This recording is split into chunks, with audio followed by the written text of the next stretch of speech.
बिस्मिल्लाहिर्रहमानिर्रहीम। अस्सलाम वालेकुम नादरीन, आप यूट्यूब चैनल देख रहे हैं, मैं इमरान खान हूँ। नादरीन, सुहेल अफरीदी की जो तकरीर है उसके ऊपर बड़ा सख्त रद्द-ए-अमल आना शुरू हो गया है और यानी जो उन्होंने बयान दिया उसके अंदर जो बातें उन्होंने की उसके ऊपर इस वक्त मुख्तलिफ ऐसे सहाफ़ी जिनके एस्टेब्लिशमेंट के साथ ताल्लुकात हैं या वो वहाँ से लाइन ले लेते हैं, वो धमकी आमेज़ रवैया इख्तियार कर रहे हैं। कुछ जो हुकूमती लोग हैं वो उसके ऊपर जो है वो ज़मीन आसमान के कलाबे मिला रहे हैं कि अब ये हो जाएगा, वो हो जाएगा, या पीटीआई के लिए, इमरान खान के लिए बड़ी मुश्किलात पैदा हो जाएंगी। देखिए, सुहेल अफरीदी ने कहा क्या, पहले उस पर आप गौर कर लें। सुहेल अफरीदी वज़ीर आला के लिए जब इमरान खान साहब ने उनको नामज़द किया तो उनकी ज़ात के ऊपर बार बार कीचड़ उछाला गया। उन्हें कहा गया कि वो दहशतगर्दों का साथी है, फिर कहा गया कि ये स्मगलर है, फिर कहा गया कि अनपढ़ जाहिल है, फिर तालीम याफ्ता नहीं है, इसकी अहलियत नहीं है, फिर ये एंटी पाकिस्तान है। तो इस किस्म की बहुत सारी चीज़ों के तमगे सुहेल अफरीदी को लगाए गए उस वक्त। अब वो वज़ीर आला बन गया अवामी ताकत से, उसके बाद उसने उसका रद्द-ए-अमल दिया और रद्द-ए-अमल देने से पहले उसने एक रिक्वेस्ट की जहाँ पे फायर फाइटिंग हो सकती थी कि ठीक है, मैं वज़ीर आला बन गया, आपने बदतमीज़ी भी कर ली, मैं वज़ीर आला भी बन गया, तो अब मुझे इमरान खान से मिलवाएं ताकि मैं जाऊं और जाकर अपनी पार्टी के मामलात और अपने सूबे के मामलात को चलाऊं इमरान खान के विजन के मुताबिक। लेकिन फिर उसकी मुलाकात भी नहीं करवाई गई। वज़ीर आज़म से उसकी बात हुई, वज़ीर आज़म ने उसके साथ इधर उधर की बात की, तो उसने कहा नहीं, मुझे इमरान खान से मिलवाएं। वज़ीर आज़म ने कहा मैं पूछ कर बताता हूँ। ये एक नया लतीफ़ा उसके साथ कर दिया गया। अब जब उसकी मुलाकात भी नहीं करवाई जा रही, जब वो अदालती ऑर्डर्स लेकर कानून के मुताबिक जेल में अपने लीडर से मिलने गया तो एक एसएचओ ने उसे रोक दिया। तो फिर रद्द-ए-अमल तो आएगा ना। फिर जलसे में खड़े होकर उसने कहा क्या? उसने तो किसी को गाली नहीं दी, उसने किसी को धमकी भी नहीं दी। उसने सादी सादी बात की कि जनाब, मैं इमरान खान को जेल में मिलने गया था और मुझे इन्होंने मिलने नहीं दिया, जो गैर कानूनी है और अदालतों की तौहीन है। दूसरा, उसने DG-ISPR ने जो पेशावर में आकर धमकी दी उसका उसने तस्करा किया और उसने कहा कि मेरे खिलाफ वफाकी वज़रा ने और DG-ISPR ने घटिया ज़ुबान इस्तेमाल की है। अब बजाय इसके कि पाकिस्तान का मीडिया या पाकिस्तान के दानिश्वर इस बात के ऊपर तनकीद करें कि एक शख्स अदालत का ऑर्डर लेकर जाता है मिलने के लिए अपने लीडर को, और वो एक सूबे का वज़ीर आला है, और एक SHO पाँव की ठोकर से या जूते की नोक पे रखता है अदालत के अहकामात को और उस वज़ीर आला को मिलने नहीं देता, तो मीडिया को तो इस पे शोर मचाना चाहिए। बात तो ये करनी चाहिए कि अदालत का ऑर्डर मौजूद है, आप अदालत के ऑर्डर के ऊपर अमल दरामद क्यों नहीं कर रहे? भाई, एक बंदा अदालत का ऑर्डर लेकर गया है, वो वज़ीर आला है एक सूबे का, उसने बहुत काम करना है।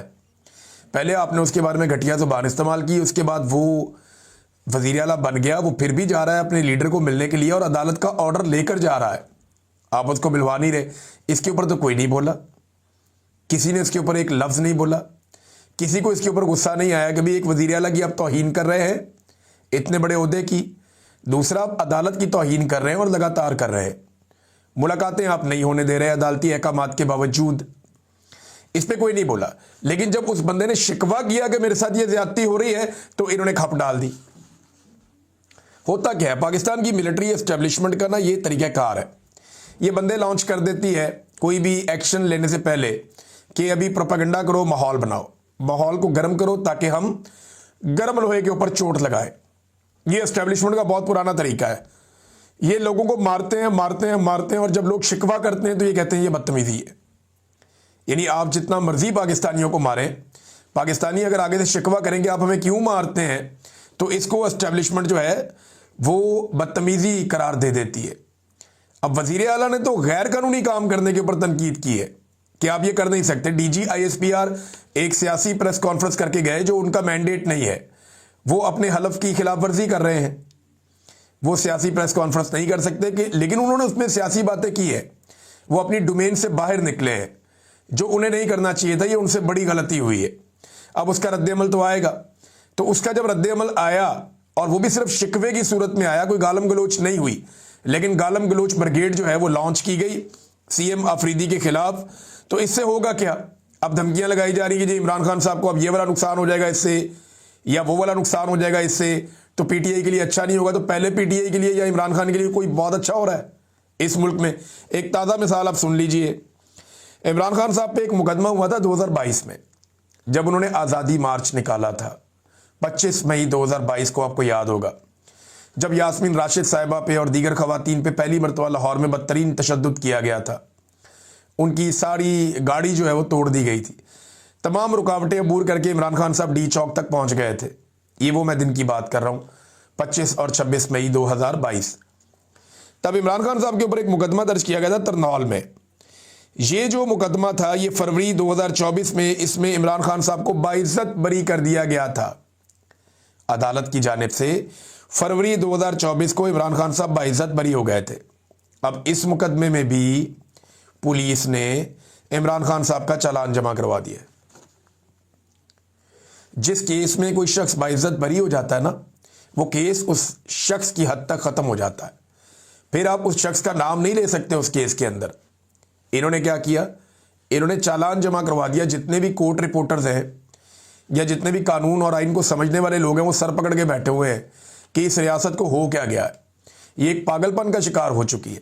एक मुकदमा जिसमें इमरान खान साहब को बाइज्जत बरी किया गया, उसी मुकदमे में पुलिस ने इमरान खान साहब को लगभग 1.5 साल गुजरने के बाद, पौने 2 साल गुजरने के बाद दोबारा चालान कर दिया। ये फरवरी 2022 की बात है जब इमरान खान साहब को इस केस में बाइज्जत बरी किया गया था। तो ये नादरीन इनकी सूरत हाल है। अब इमरान खान साहब ने दोबारा एहतजाज का ऐलान तो करना है, और उस हवाले से कुछ चीज़ें जो हैं वो पाकिस्तान तहरीक इंसाफ में भी ज़ेरे गौर हैं, और इमरान खान साहब ने भी अहकामात जारी करने हैं। देखिए, इस मरतबा जो है ना वो पंजाब का रोल बहुत इंपॉर्टेंट होगा, क्योंकि पंजाब से जो लोग एहतजाज करने निकलेंगे वहाँ से एक और मोमेंटम बनेगा। खैबर पख्तूनख्वा में जो 3 जलसे किए हैं ताबड़तोड़ नए वज़ीर आला ने, उनसे एक मोमेंटम खैबर पख्तूनख्वा में बना है। और अभी याद रखिएगा कि ये जो इजला है जहाँ पे जलसे किए सुहेल आफरीदी ने, ये वो इजला है जहाँ पे वो खुद वज़ीर आला मुंतखब हुए। कबायली इलाके हैं, करक का इलाका है, खैबर का इलाका है, ये उस तरफ जा रहे हैं। अभी ये मानसरा वाली साइड पे नहीं आए, अभी ये मालाकंड वाली साइड पे नहीं आए, अभी ये चित्राल या दीर वाली साइड पे नहीं आए, अभी ये सवाबी या मर्दान वाली साइड पे नहीं आए, जो पाकिस्तान तहरीक इंसाफ के बड़े ज़बरदस्त और मजबूत गढ़ हैं, जहाँ पे तहरीक इंसाफ ने नवाज शरीफ को शिकस्त दी है। और अभी तो ये DI खान में नहीं गए। तो इन सारे इलाकों में सुहेल आफरीदी ने जब विजिट करना है, तो उसके बाद फिर आप पाकिस्तान तहरीक इंसाफ का मोमेंटम खैबर पख्तूनख्वा में ज़्यादा बेहतर महसूस करेंगे, जो इमरान खान साहब का विजन है। और इमरान खान साहब ने अब कॉल देनी है, और बहुत मुमकिन है कि वो नवंबर की कोई कॉल दे दें। तो नवंबर के मुमकिना एहतजाज की सूरत में इस वक्त किया यह जा रहा है कि पंजाब में लिस्टें तैयार की जा रही हैं और रिपोर्ट्स बनाई जा रही हैं अरकान की कारकर्दगी के हवाले से, यानी जो अरकान असम्बली हैं या जो टिकट होल्डर्स हैं या ओहदेदारान जो हैं पाकिस्तान तहरीक इंसाफ के, उन सब की रिपोर्टें बनाई जा रही हैं ताकि इमरान खान साहब से शेयर की जाएँ और इमरान खान साहब को बताया जाए कि जनाब ये जो एहतजाज होने जा रहा है नवंबर में, इस हवाले से कौन मुअस्सर हो सकता है और कौन नहीं हो सकता। और जिन लोगों ने काम नहीं किया, फिर अगली दफ़ा उनको पाकिस्तान तहरीक इंसाफ जो है प्रायोरिटी नहीं देगी टिकटों के या दीगर मामलात में। वैसे पॉलिटिकल पार्टियों में बड़ी 2 नंबरी होती है। मैंने देखा कई ऐसे लोग होते हैं जो अचानक आते हैं, आके टिकट लेते हैं, इलेक्शन लड़ते हैं। अभी ये जो 8 फरवरी 2024 का इलेक्शन हुआ, PTI के बहुत सारे लोग थे ऐसे जो बाहर से आए, आकर इलेक्शन लड़ा और इलेक्शन लड़के जाके एस्टेब्लिशमेंट की झोली में बैठ गए। कुछ लोगों ने ऐसा किया और उनके नाम मौजूद है। इलेक्शन लड़ा और लड़के इलेक्शन जीता पाकिस्तान तहरीक इंसाफ के वोटों पे और जाकर बैठ गए नून लीग की या एस्टेब्लिशमेंट की गोद में। तो ये ऐसे लोग आ जाते होते हैं। लेकिन अब ऐसा लगता है कि PTI ऐसे लोगों को बर्दाश्त नहीं करेगी। अब आपने एक एक नाम जो है वो रखा हुआ है लिख कर। अभी जैसे कि एक मिर्ज़ा अफरीदी साहब को, अब तो मिर्ज़ा अफरीदी साहब बहुत सारे लोग बता रहे हैं कि अच्छा काम कर रहे हैं, दौड़-भाग कर रहे हैं। पहले माजी में वो बिल्कुल सरेंडर कर गए थे जब इमरान खान साहब के खिलाफ रिजीम चेंज हुआ था, तो उसके बाद मिर्ज़ा अफरीदी साहब सरेंडर कर गए थे। उन्होंने किसी किस्म की कोई मज़ामत नहीं की, बल्कि वो वर्ल्ड टूर लगाते रहे। लेकिन अब लोग बताते हैं कि मिर्ज़ा अफरीदी भाग दौड़ करता है और वो थोड़ा सा एक्टिव हुआ है वो पार्टी के अंदर। लेकिन जब मिर्ज़ा अफरीदी को टिकट मिल रहा था तो बड़ा रोला पड़ा था पाकिस्तान तहरीक इंसाफ में। तो जब सेनेट का इलेक्शन हुआ, उसको बनाया गया, तो ताकतवर लोग आते हैं और वो बन भी जाते हैं, ऐसा नहीं है। लेकिन पंजाब में एक कारकर्दगी रिपोर्ट तैयार की जा रही है जिसमें इमरान खान को बताया जाएगा कि किसने काम किया और किसने नहीं किया। अच्छा, एक और चीज़ है नाज़रीन, और ये इंपॉर्टेंट है इसलिए कि ये पाकिस्तान का मामला है। खैबर पख्तूनख्वा में बड़े लंबे अरसे से ये शिकवा किया जा रहा है कि गंदम की तरसील रोकी गई है और आटे की तरसील रोकी गई है खैबर पख्तूनख्वा में। यानी पंजाब से गंदम और आटा खैबर पख्तूनख्वा में भी जाता है, आज़ाद कश्मीर में भी जाता है। तो ये जो तरसील है आटे की, गंदम की, ये खैबर पख्तूनख्वा में रोकी गई है। खैबर पख्तूनख्वा की ज़रूरियात ज़्यादा हैं, उनकी पैदावार कम है। बहुत सारी चीज़ें खैबर पख्तूनख्वा में पैदा होती हैं, पूरे पाकिस्तान में जाती हैं, और कुछ चीज़ें जो हैं वो बाकी जगह पैदा होती हैं, खैबर पख्तूनख्वा में भी जाती हैं। तो आटा उनमें से एक है। अब आटे की तरसील रोकी गई है। जो इंफॉर्मेशन मिनिस्टर है पंजाब की, उन्होंने गलत बयानी की थी और झूठ बोला था, जो डॉक्यूमेंट मेरे पास है उसके मुताबिक। क्योंकि अब गवर्नर फैसल करीम कुंडी ने भी वज़ीर आज़म को ख़त लिख दिया मजबूर होकर कि आटे का मसला पैदा हो रहा है खैबर पख्तूनख्वा में, तो ये सप्लाई ना रोकी जाए। तो पंजाब ने इस सप्लाई को रोका है, जो एक वफाक के लिए अच्छी अलामत नहीं है। ये नामुनासिब बात है कि आप एक सूबे के अंदर आटे की सप्लाई रोक दें, वहाँ पे एक बहरान पैदा हो जाता है, कीमत बढ़ जाती है। लेकिन मरीम नवाज़ साहिबा नफ़रत में इतनी अंधी हो चुकी हैं कि अब उन्हें कुछ दिखाई नहीं देता। जो उन्हें कोई गलत उल्टा सीधा मशवरा आता है वो उस पर अमल दरामद कर गुजरते हैं। नाज़रीन, यहाँ एक और ख़बर है मेरे पास, ये मैं आपके साथ शेयर करता हूँ। इनके ज़रा कारनामे आप चेक करें हुकूमत के। मरीम नवाज़ साहिबा ने कुछ अर्सा पहले दावा किया था कि जेल में बैठे शख्स को पता ही नहीं है कि मुल्क कितनी तरक्की कर चुका है। अब ये ज़रा लाइन के साथ मैं आपको पढ़ के बताता हूँ कि मुल्क कितनी तरक्की कर चुका है। यहाँ इसकी तफसीलात मौजूद हैं और ये तफसीलात आप देखिए। पहला, IMF से $7 अरब कर्ज की अगली किस्त लेने का मिशन। लास्ट टाइम क्या कहा था इन सब ने कि हम आखिरी मरतबा IMF से कर्जा ले रहे हैं। ये 2022 में जब इक़्तिदार में है तब भी इन्होंने ये कहा, 23 में इन्होंने फिर ये कहा, 24 में इन्होंने फिर ये कहा, अब 25 में ये एक नए मुआहदे की तरफ जा रहे हैं कि IMF से हमने मजीद $7 अरब कर्जा लेना है। ये पाकिस्तानियों को कर्जे के नीचे दबा देंगे पूरी तरह से, और पाकिस्तानियों की इज्जत नफ्स को दफन कर देंगे, पाकिस्तान की हर चीज़ को गिरवी रख देंगे। ये इसी मिशन पर आए हुए हैं इस वक्त। जो पाकिस्तान की मिलिट्री एस्टेब्लिशमेंट और हुकूमत है वो मिलकर यही कारनामा कर रहे हैं। तो IMF से मजीद पैसे लेने जा रहे हैं। ये वो तरक्की है जिसका मरीम नवाज दावा कर रही थी। फिर अगस्त 2025 में पाकिस्तान का तजारती खसारा $2,80,000 के करीब पहुंच गया है और गुर्बत की शरह 50% से तजावज़ कर गई है। सैलाब में लाखों मकान तबाह हो गए हैं। 1.5 करोड़ सैलाब मुतासरीन खुले आसमान के नीचे बेयारो मददगार पड़े। यानी अभी तक लोग अपने घरों को नहीं प्रॉपर तरीके से जा सके। 75 साल में मुल्क ने 41,000 अरब कर्जा लिया, जबकि पिछले 3 साल में 39,000 अरब कर्जा लिया। यानी 75 साल का कर्जा एक तरफ और 3 साल का कर्जा एक तरफ, 41,000 अरब एक तरफ और 39,000 अरब एक तरफ। यानी कितना थोड़ा सा 2,000 अरब का फर्क है सिर्फ। यानी 25 साल में पाकिस्तान इतना कर्जा लेता था पहले जितना अब 1 साल में लेता है। तो 75 सालों में पाकिस्तान ने जितना कर्जा लिया उतना कर्जा मौजूदा रजीम ने 3 साल के अंदर ले लिया। मुल्क से 28 बड़ी कंपनियां और 78 लाख पाकिस्तानी मुल्क छोड़ गए। और ये मैं टीवी चैनल से उठा उठा के आपको दे रहा हूं। ये कोई हम खुद से नहीं दे रहे, टीवी चैनल के टिक्कर हैं जिनके ऊपर ये शाकिर रेवान साहब ने इसको पोस्ट किया हुआ है। जज हजरात इस वक्त खुद इंसाफ मांग रहे हैं। 12,000 सरकारी स्कूल खत्म कर दिए गए हैं। यानी बेशुमार सरकारी स्कूलों को आप खत्म कर रहे हैं, वो प्राइवेटाइज करते जा रहे हैं। अब वो जो नए लोग आ रहे हैं उनसे पैसा भी आता है थोड़ा बहुत, तो ये रंग रोगन करके स्कूलों को ये कर कह रहे हैं, ना तालीम का मेयार बेहतर कर रहे हैं, ना बच्चों का सिलेबस बेहतर कर रहे हैं, ना एजुकेशन की फैसिलिटीज़ दे रहे हैं। ये करते ये हैं कि हर ज़िले के अंदर 2-3 स्कूलों को पेंट कर देते हैं, बड़े अच्छे तरीके से पेंट करते हैं, उनको साफ़ सुथरा करते हैं, आसपास उनके चूना बखेरते हैं, अच्छी तरह झाड़ू फेरते हैं, सफाई सुथराई करके पौधों की कटिंग करके उसकी वीडियो तस्वीरें बना के मरीम नवाज को भेज देते हैं। वो सोशल मीडिया पे डाल देती है कि विहाड़ी का सरकारी स्कूल, फलाने जगह का सरकारी स्कूल, फलाने ज़िले का सरकारी स्कूल। तो वो इस तरीके से आवाम के साथ 2 नंबरी कर रहे हैं, सोशल मीडिया खेल रहे हैं। पंजाब में एजुकेशन की क्या हालत है वो सब जानते हैं, और जो इस वक्त 9th और 10th के रिजल्ट्स के साथ हुआ है वो भी सब जानते हैं। जो बच्चों की तालीमी काबिलियत है वो भी हम सब अच्छी तरह जानते हैं। यकसा निज़ाम तालीम होना चाहिए पूरे पाकिस्तान के अंदर। इमरान खान साहब ने एक ख्वाब देखा था, उसकी कोशिश की थी, वो भी इन्होंने ख़त्म कर दिया है।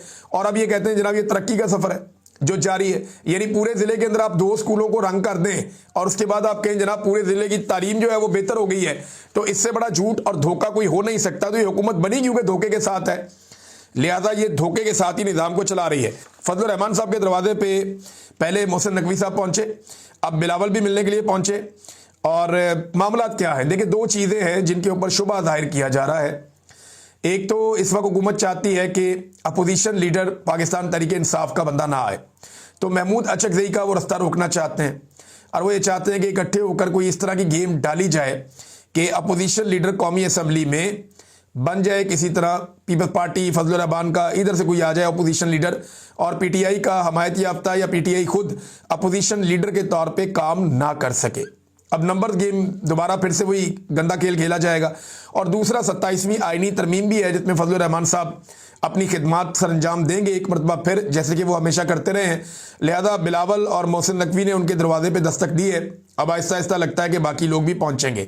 खादिम रिजवी के मज़ार की मुंतकली का मामला जो पहले उठाया गया था उसके ऊपर दोबारा से बहस हो रही है, लेकिन पंजाब हुकूमत ने ये दावा किया था, मैंने आपको बताया भी था कि हम ऐसा कुछ नहीं करने जा रहे, जबकि इदारों की जानिब से उनको ये तजवीज़ दी गई थी कि आप खादिम रिजवी का मज़ार उठा के बाहर किसी और जगह मुंतकिल कर दें, यहाँ पे रश लग जाता है, प्रॉब्लम हो जाती है। अच्छा, इससे बड़ा जो भी प्रॉब्लम आ रहा है वो ये है कि अगले महीने नवंबर में खादिम रिजवी की बरसी है, तो खादिम रिजवी मरहूम की जो बरसी होती है उस पर बहुत बड़ी तादाद में लोग आते हैं। अहले सुन्नत वो वहाँ पे आके, जो बरेलवी हजरात हैं वो वहाँ पे आके जो है वो कलाम पढ़ते हैं, वहाँ पे आके वो एक उर्स की तकरीबात होती हैं वो उसके अंदर शामिल हो जाते हैं।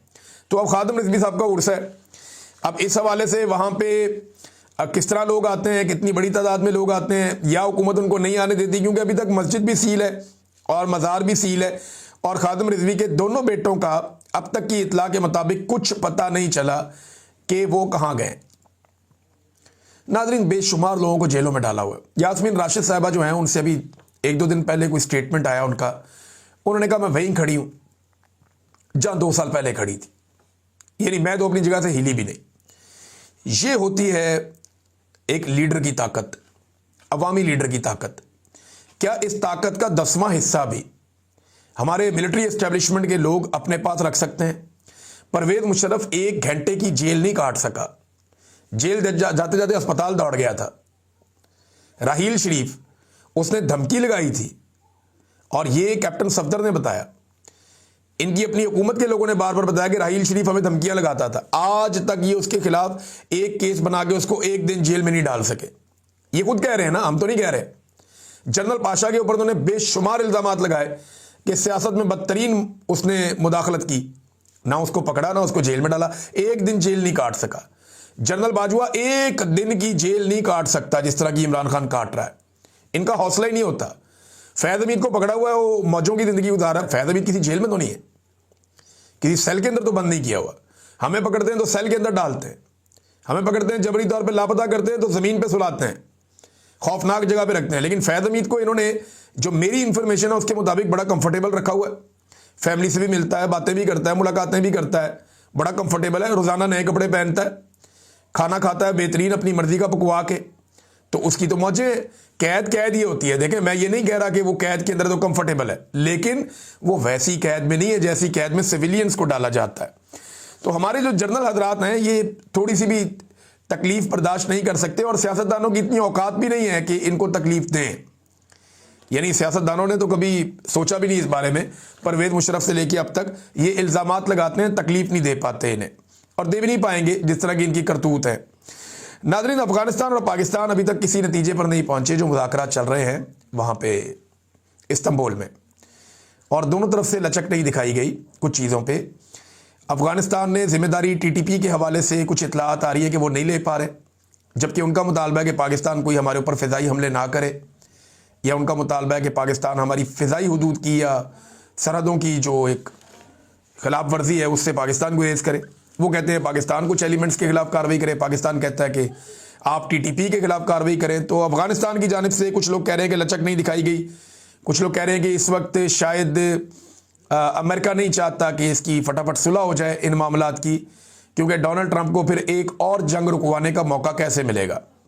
देखना कितना अच्छा लगेगा दुनिया को जब तालिबान और पाकिस्तानी वज़ीर आज़म या फील्ड मार्शल एक साथ खड़े हों, डोनाल्ड ट्रंप खड़ा हो बीच में, एक तरफ तालिबान खड़े हों और एक तरफ फील्ड मार्शल और शहबाज शरीफ खड़े हों, बीच में डोनाल्ड ट्रंप खड़ा हो और डोनाल्ड ट्रंप जो है वो ये कह रहा हो, यानी एक तरफ पाकिस्तानी कुछ लोग और एक तरफ अफगानी कुछ लोग खड़े हों और डोनाल्ड ट्रंप बीच में खड़ा होकर कह रहा हो कि मैंने इनकी भी सुलह करा दी और वो लोग भी वहाँ पे कहें कि अमन का नोबेल इनाम का अगर कोई हकदार है तो डोनाल्ड ट्रंप है। तो ये बड़ी मज़ेदार एक एक्टिविटी बन जाएगी दुनिया के लिए। हर जगह से इसी तरह हो रहा है। अभी मलेशिया गया, वहाँ पे जाके भी कंबोडिया और वो दीगर एक और मुल्क है, उनकी आपस में कोई चल रही थी झड़प, तो वो ख़त्म करवा के तो उसने कहा जी मैंने ये जंग भी ख़त्म करवा दी। तो इस तरह तो गली मोहल्ले की लड़ाइयाँ रुकवा के भी डोनाल्ड ट्रंप कहेगा जी मैंने फलानी भी जंग रोक दी, फलानी भी जंग रोक दी, फलानी भी जंग रोक दी। तो मेरे ख्याल में जो अमन का नोबेल पीस प्राइज़ है वो कमेटी को चाहिए कि डोनाल्ड ट्रंप को अमन का नोबेल इनाम इसलिए दे दें ताकि दुनिया मज़ीद जंगों से बच जाए, क्योंकि उनको अमन का नोबेल इनाम देने के लिए बहुत सारी जंगें शुरू इसलिए होंगी कि उन्होंने ख़त्म करवानी है। मुझे तो ऐसा लगता है। अब तक के लिए इतनी, अपना ख्याल रखिएगा, अपने चैनल का भी। अल्लाह हाफ़िज़।